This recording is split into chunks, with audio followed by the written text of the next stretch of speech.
ఈ వీడియోలో వచ్చేసి వార్ 2 మూవీకి బెనిఫిట్ షోలు అనేవి కన్ఫర్మ్ అయితే అయ్యాయి. ఇక ఆల్రెడీ ఒక వీడియోలో అయితే చెప్పాను వార్ 2 బెనిఫిట్ షోస్ అయితే పడబోతున్నాయి. దాదాపు 500 పైగా దేవర మూవీ రేంజ్ కి మించే రేంజ్ లో అయితే పడుతున్నాయి అని చెప్పి ఒక వీడియోలో 1 మంత్ ముందు అయితే చెప్పాను. ఇప్పుడు వచ్చేసి మాక్సిమం థియేటర్లు మాక్సిమం షోస్ అయితే కన్ఫర్మ్ అయితే అయ్యాయి. మరి ఎన్నెన్ని షోలు ఎన్నెన్ని షోస్ అయితే పడుతున్నాయో క్లియర్ కట్ గా వీడియోలో అయితే మీకు అయితే చెప్తాను. ఫస్ట్ వచ్చేసి సీడేడు అలాగే బళ్ళారి ఏరియాలో వచ్చేసి దాదాపు 175 షోలు అయితే పడబోతున్నాయి. ఓన్లీ రాయలసీమ వచ్చేసి 175 బెనిఫిట్ షోలు అయితే పడబోతున్నాయి. ఈ షో టైమింగ్ వచ్చేసి 4 AM నుండి అయితే స్టార్ట్ అయితే అవబోతున్నాయి. మన దేవర మూవీకి 1 AM నుండి అయితే వచ్చాయి. బట్ 1 AM కి పర్మిషన్ అయితే ఇవ్వట్లేదు, వీళ్ళు అడగట్లేదు కూడా. 4 AM నుంచి అడుగుతున్నారు. 4 AM నుంచి సీడెడ్ రాయలసీమలో వచ్చేసి 175 షోలు బెనిఫిట్ షోలు అయితే వేయబోతున్నారు. కన్ఫర్మ్ అయితే అయిపోయింది. ఎందుకంటే ఆల్రెడీ ఆ మూవీని ఆ షోస్ వేయాలనుకున్న వాళ్ళు ఆల్రెడీ కొనేశారు. ఇక్కడ కూడా ఆఫ్లైన్ లో సేల్ అయితే అవుతున్నాయి. మీకు దగ్గర ఉన్న వాళ్ళని అడుక్కొని మీరైతే ఇక్కడైతే తీసుకోండి. అండ్ అలాగే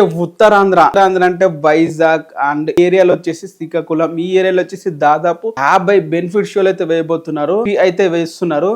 అండ్ అలాగే నెల్లూరులో వచ్చేసి దాదాపు 40 షోలు అయితే వేయబోతున్నారు. అండ్ ఇంకా ఈస్ట్ అలాగే వెస్ట్ వచ్చేసి దాదాపు 100 షోలు అయితే వేయబోతున్నారు. అండ్ ఈస్ట్ లో వచ్చేసి 60 షోలు, వెస్ట్ లో వచ్చేసి 40 షోలు అయితే వేస్తున్నారు.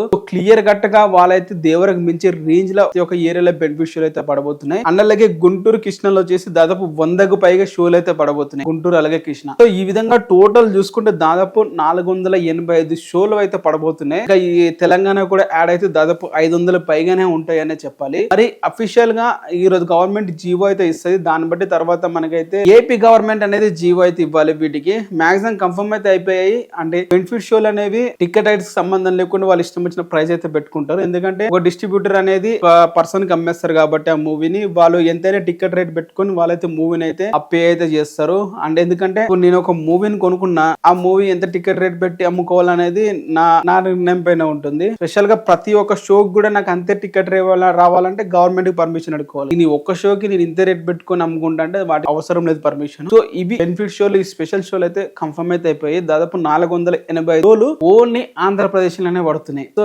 King of Andhra junior enter గా ఎందుకు అంటారు, సీడెడ్ సుల్తాన్ జూనియర్ ఎంటర్ గా ఎందుకు అంటారు అంటే ఎగ్జాంపుల్ ఇదే. ఇన్ని బెనిఫిట్ షోలు మరి ఇంకా ఏ స్టార్ హీరోకి పడతాయో చెప్పండి. రీసెంట్ గా రిలీజ్ అయిన ఆర్ఆర్ మీరు వాళ్ళకు ఒక్క బెనిఫిట్ షో కూడా పడలేదు. అండ్ అంత ముందు రిలీజ్ అయిన కల్కి గానీ, సలార్ గానీ, గేమ్ చేంజర్ గానీ, అంత ముందు రిలీజ్ అయిన పుష్ప ప్రీమియర్స్ పడ్డాయి. బట్ బెనిఫిట్ షోలు అనేది పడలేదు. సో క్లియర్ కట్ ఒక బెనిఫిట్ షో టికెట్ దిగాలంటే ఒక జూనియర్ ఎంటర్ మూవీ ఉంటే తప్ప మరి ఇంకా ఏ హీరో మూవీ కూడా బెనిఫిట్ షోస్ అనేవి పడినా కూడా మూవీ చూడడం కష్టం అని చెప్పాలి. మరి మీరేమంటారు దీని మీద కింద కామెంట్ అయితే చేయండి. మరి ఎంతమంది బెనిఫిట్ షోలు చూస్తున్నారు అండ్ కింద కామెంట్ చేసి వీడియోని అయితే లైక్ అయితే